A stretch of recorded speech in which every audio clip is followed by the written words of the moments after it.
ആദ്യം CPM നേതാവ് doctor PK Gopan, ആഗോള അയ്യപ്പ സംഗമം നടത്താനുള്ള ഒരു തീരുമാനം അത് ദേവസ്വം ബോർഡ് സംഘടിപ്പിക്കുന്നു, അത് സർക്കാരല്ല സംഘടിപ്പിക്കുന്നത്, സർക്കാർ അതിന് ചുക്കാൻ പിടിക്കുന്നു.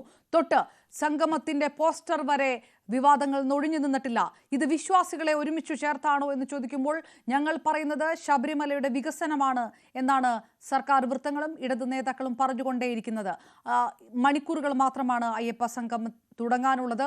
അപ്പോഴും പ്രതിപക്ഷം പറയുന്നു പോസ്റ്ററിൽ പോലും ഇല്ലല്ലോ ശബരിമലയോ ദേവസ്വം ബോർഡോ അയ്യപ്പനോ എന്ന് ചോദിക്കുമ്പോൾ വിശ്വാസികളെ മാറ്റി നിർത്തിക്കൊണ്ടാണോ ഈ സംഗമം? വികസനം മാത്രമാണോ അജണ്ട എന്നൊരു ചോദ്യമുണ്ട്. എങ്ങനെയാണ് അയ്യപ്പ സംഗമത്തെ ഇടതുപക്ഷം കാണുന്നത്? അല്ല, ഇതിൽ വിശ്വാസികളെ മാറ്റി നിർത്തുന്നു എന്നുള്ള നരേറ്റീവ് എവിടുന്ന് കിട്ടി? അങ്ങനെ ആരും യഥാർത്ഥത്തിൽ ആക്ഷേപം ഉന്നയിച്ചില്ലല്ലോ. അപ്പോ യഥാർത്ഥത്തിൽ ഈ ആളുകൾ മുഴുവൻ അവിടെ രജിസ്റ്റർ ചെയ്ത് പങ്കെടുക്കുന്നത് 4,800-5,000 ആളുകൾ രജിസ്റ്റർ ചെയ്തു. അതിന്റെ പ്രയോറിറ്റി അനുസരിച്ച് അത് നമ്പർ നിശ്ചയിച്ചു. അങ്ങനെ 3,000-ലധികം ഡെലിഗേറ്റ്സ് ആണ് പങ്കെടുക്കുന്നത്. അതിന് കൃത്യമായ ക്രൈറ്റീരിയ ഉണ്ട്, മാനദണ്ഡമുണ്ട്. ആ മാനദണ്ഡത്തിനനുസരിച്ചാണ് നിശ്ചയിച്ചിട്ടുള്ളത്. മാത്രമല്ല, അത് എങ്ങനെ സംഘടിപ്പിക്കുന്നു എന്നുള്ളത് പരസ്യപ്പെടുത്തി കഴിഞ്ഞു. അതിന്റെ ഉദ്ഘാടന സെഷനുണ്ട്, അതിനെ 3 സെഷനായിട്ട് മാറുന്നുണ്ട്. ഒന്ന് അതിന്റെ പശ്ചാത്തല വികസന കാര്യങ്ങൾ, മറ്റൊന്ന് ടൂറിസമാണ്, വേറൊന്ന് ക്രൗഡ് മാനേജ്മെന്റാണ്. ഇങ്ങനെ 3 പ്രധാനപ്പെട്ട മേഖലകളിലൂടെ അത് സഞ്ചരിക്കും. അങ്ങനെ വളരെ പ്രധാനപ്പെട്ട അതിന്റെ ടെക്നോക്രാറ്റുകൾ, അതുപോലെ എഞ്ചിനീയേഴ്സ്, മറ്റ് ഉദ്യോഗസ്ഥർ, അതിലൊക്കെ ഉപരിയായി ശബരിമലയിൽ വർഷങ്ങളായിട്ട് വന്നു പോയിക്കൊണ്ടിരിക്കുന്ന, അവിടുത്തെ ക്രമാനുഗതമായ മാറ്റങ്ങൾ മനസ്സിലാക്കിക്കൊണ്ടിരിക്കുന്ന ഭക്തവിഭാഗത്തിൽപ്പെട്ട ആളുകളുടെ ഒരു വലിയ നിരയുമുണ്ട്. ഇതെല്ലാം കൂടി ചേരുന്നതാണ് അയ്യപ്പ സംഗമം. പിന്നെ എങ്ങനെയാണ് അത് ഭക്തരെ മാറ്റി നിർത്തുന്ന ഒരു കാര്യമായി മാറുന്നത്? ഭക്തരല്ല അവിടെ മാറ്റി നിർത്തപ്പെടുന്നത്. രാഷ്ട്രീയ ലക്ഷ്യത്തോടെയും വർഗീയ ഭിന്നത ഉണ്ടാക്കാനും വേണ്ടി നടത്തുന്ന പരിശ്രമങ്ങൾക്ക് പ്രോത്സാഹനം കൊടുക്കാൻ നമുക്ക് പറ്റില്ല. ശബരിമലയെ അങ്ങനെ പലപ്പോഴും ഉപയോഗിച്ചിട്ടുണ്ട്. വർഗീയമായി അതിനെ ഹിന്ദു പോളറൈസേഷന് വേണ്ടി ഉപയോഗിച്ചിട്ടുണ്ട്. അതുപോലെ തന്നെ അതിനെ മറ്റ് രാഷ്ട്രീയമായി ദുരുപയോഗം ചെയ്യാൻ പരിശ്രമിച്ചിട്ടുണ്ട്. അതൊന്നും നമുക്ക് അനുവദിക്കാൻ പറ്റില്ല. കേരളീയരുടെ പൊതുവികാരമാണ് അയ്യപ്പ സംഗമം. കാരണം അത് കേരളത്തിന് റവന്യൂ ഉണ്ടാക്കുന്ന ഒന്നാണ്. അയ്യപ്പന്റെ അടുക്കിലേക്ക് വരുന്ന ആളുകളുടെ എണ്ണം, അതുപോലെ ലക്ഷക്കണക്കിന് ആളുകൾ വന്നുപോയിക്കൊണ്ടിരിക്കുന്ന ഒരു തീർത്ഥാടന കേന്ദ്രമാണ്. ഇപ്പൊ ലോകമാകെ ഉള്ള മലയാളികളും ലോകമാകെ ഉള്ള ദക്ഷിണേന്ത്യൻ ഭക്തരും പൊതുവെ നോർത്ത് ഇന്ത്യൻസ് അതിനേക്കാൾ കുറഞ്ഞിരിക്കും. അങ്ങനെയുള്ളവർ ശ്രദ്ധിക്കുന്ന ഒരു ജനസംഗമം പങ്കെടുക്കുന്ന ഒരു സ്ഥലത്ത് കാലാനുസൃതമായ വികസനവും കാര്യങ്ങളും കൊണ്ടുവരുന്നതിന് മുഴുവൻ സമൂഹത്തിന്റെയും താല്പര്യങ്ങൾക്ക് വിധേയമായി കൊണ്ടുള്ള സമീപനം സ്വീകരിക്കുക എന്നുള്ളതാണ് ഗവൺമെന്റ് നിലപാട്. അതുപോലെ തന്നെ കഴിഞ്ഞ കുറെ വർഷങ്ങളായിട്ട് LDF ഗവൺമെന്റ് അവിടെ നടത്തിക്കൊണ്ടിരിക്കുന്ന വികസന പ്രവർത്തനങ്ങളുണ്ട്.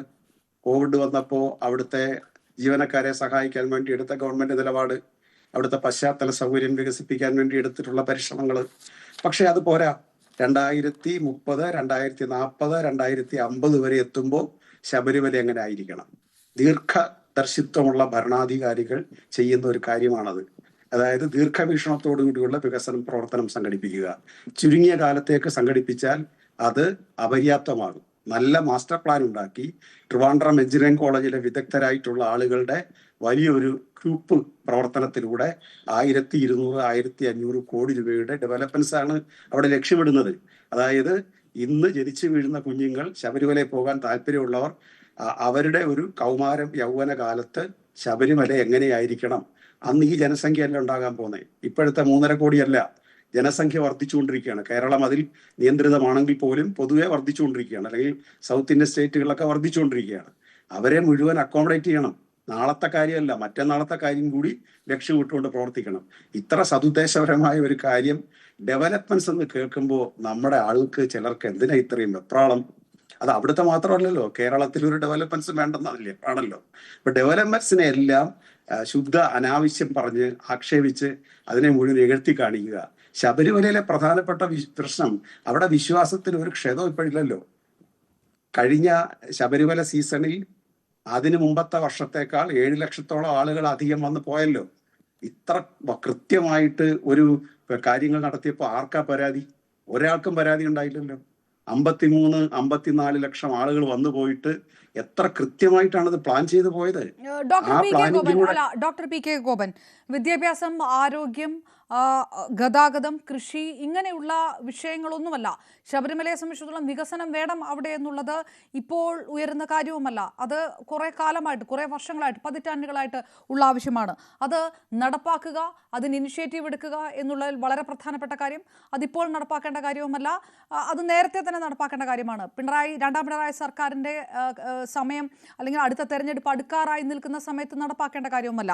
മാത്രമല്ല വികസനവുമായി ബന്ധപ്പെട്ടല്ല, അത് വിശ്വാസവുമായി ബന്ധപ്പെട്ടും ആചാര സംരക്ഷണവുമായി ബന്ധപ്പെട്ടും ലംഘനം നടന്നു എന്നുള്ള വലിയ തരത്തിലുള്ള ആരോപണങ്ങളുമായി ബന്ധപ്പെട്ട് കൂടിയാണ് അവിടെ വിവാദങ്ങളുണ്ടായത്. താങ്കൾക്കും എനിക്കും എല്ലാവർക്കും അറിയുന്ന കാര്യമാണ്. അപ്പോൾ ആ വിഷയങ്ങൾ, അതായത് ഈ സർഫസിൽ പരിഹരിക്കുന്നതിന് പകരം ഈ ഡീപ്പ് റൂട്ടഡ് ആയിട്ടുള്ള ഈ പ്രശ്നങ്ങൾ പരിഹരിക്കാൻ പരിപൂർണമായിട്ട് ഇടത് സർക്കാരിന് കഴിഞ്ഞിട്ടുണ്ടോ? അത് കഴിഞ്ഞു എന്നുള്ള ഒരു ആത്മവിശ്വാസം കൂടി കൈ പിടിച്ചുകൊണ്ടാണോ ഈ അയ്യപ്പ സംഗമം? ഇതെന്തൊരു നരേഷനാണ്. അതായത് ഈ ദേവസ്വം ബോർഡിന്റെ പ്ലാറ്റിനം ജൂബിലിയുമായി ബന്ധപ്പെട്ടാണ്. അല്ലാതെ സംസ്ഥാന സർക്കാർ എന്തുകൊണ്ട് 10 കൊല്ലം മുമ്പ് അയ്യപ്പ സംഗമം നടത്തിയില്ല, 5 കൊല്ലം മുമ്പ് നടത്തിയില്ല എന്ന ക്വസ്റ്റ്യൻ ബാലിശമാണ്. 75ാമത് ജൂബിലിയുമായി, അവിടുത്തെ ജൂബിലി ആഘോഷവുമായി ബന്ധപ്പെട്ട് ദേവസ്വം ബോർഡ് അടുത്ത 25 വർഷത്തിനകം, അതായത് ശതാബ്ദി തികയ്ക്കുന്ന ഘട്ടത്തിൽ ദേവസ്വം ബോർഡ് എവിടെ എത്തണം? ഇതാണ് ദീർഘവീക്ഷണം. ഇവിടെ അവിടുത്തെ വിശ്വാസവുമായി ബന്ധപ്പെട്ട് ഒരു വിഷയവും അവിടെ നിലവിലില്ല എന്നുള്ളതിന്റെ എക്സാമ്പിളാണ് ഞാൻ പറഞ്ഞത്. കഴിഞ്ഞ വർഷത്തെ ആ ഭക്തജന സംഗമവും അവിടുത്തെ തീർത്ഥാടന സമയത്ത് എന്തെങ്കിലും പ്രശ്നം ഉണ്ടായോ? അപൂർവം ചില പ്രശ്നങ്ങൾ ഉണ്ടാക്കാൻ ആരെങ്കിലും പരിശ്രമിച്ചിട്ടുണ്ടെങ്കിലും നടന്നിട്ടുണ്ടോ? എത്ര നല്ല ക്രൗഡ് മാനേജ്മെന്റ് ആണ് അവിടെ നടത്തിയത്. അപ്പൊ പിന്നെ എന്താണ് വിഷയം? പിന്നെ ഈ പറഞ്ഞുകൊണ്ടിരിക്കുന്നത് അവിടെ നേരത്തെ എടുത്തിട്ടുള്ള നിലപാടുകളെ സംബന്ധിച്ചാണ്. ആ നിലപാടുകളിൽ ഇപ്പോഴെന്തിനാ പ്രസക്തി? നേരത്തെ നിലപാടെടുത്തിട്ടുള്ളത് ആരാണ്? ഈ സ്ത്രീ പ്രശ്നവുമായി ബന്ധപ്പെട്ട് സുപ്രീം കോടതി വിധി വരാൻ കാരണം ഇടതുപക്ഷത്തുള്ള ഏതെങ്കിലും ആളുകൾ കോടതിയിൽ പോയിട്ടാണോ? സംസ്ഥാന ഗവൺമെന്റ് ആണോ കോടതിയിൽ പോയത്? അതോ RSSന്റെ BJPയുടെ പ്രവർത്തകരായിട്ടുള്ള വക്കീലന്മാരും സന്യാസ ശ്രേഷ്ഠരുമാണോ പോയത്? അവരുടെ വാദം എന്തായിരുന്നു? കേരളത്തിൽ കമ്മ്യൂണിസ്റ്റുകാർ ഭരിക്കുന്നു, സ്ത്രീകളെ ശബരിമലയിൽ പ്രവേശിപ്പിക്കുന്നില്ല. ഇതായിരുന്നു വാദം. ഈ വാദം അംഗീകരിച്ചുകൊണ്ട് തന്നെ, കമ്മ്യൂണിസ്റ്റുകാർ പ്രവേശിപ്പിക്കുന്നില്ല എന്നുള്ളത് അംഗീകരിച്ചില്ലെങ്കിലും അല്ല, ഒരു മിനിറ്റ് കൂടി. ഈ വാദം ശബരിമലയിൽ സ്ത്രീകൾ പ്രവേശിക്കണമെന്നുള്ള ഭരണഘടനാപരമായ ഉത്തരവാദിത്വം ചൂണ്ടിക്കാണിച്ചുകൊണ്ട് ഇന്ത്യയിലെ സുപ്രീം കോടതി വാദിച്ചപ്പോൾ അവർ കേസ് പരിഗണിക്കുകയും അവർ സ്ത്രീകളുടെ പ്രവർത്തന നിഷേധത്തെ നിരാകരിക്കുകയും ചെയ്തു. ആ ഘട്ടത്തിൽ RSSന്റെ അഖിലേന്ത്യാ നേതാക്കന്മാർ അതിനെ സ്വാഗതം ചെയ്തു. നമ്മുടെ പ്രിയപ്പെട്ട രാജഗോപാൽജി സ്വാഗതം ചെയ്തു. കേരളത്തിൽ RSSകാർ സ്വാഗതം ചെയ്തു. സാക്ഷാൽ രാഹുൽ ഗാന്ധി സ്വാഗതം ചെയ്തു. ജന്മഭൂമി പത്രത്തിൽ വലിയ കോളത്തിൽ വാർത്ത വന്നു, ഇതാ നേട്ടം ഉണ്ടായിരിക്കുന്നു എന്ന് പറഞ്ഞ്. അവിടെ ഗവൺമെന്റ് പിന്നെന്ത് വേണമായിരുന്നു? ഇതിനെ എതിർക്കണമായിരുന്നോ?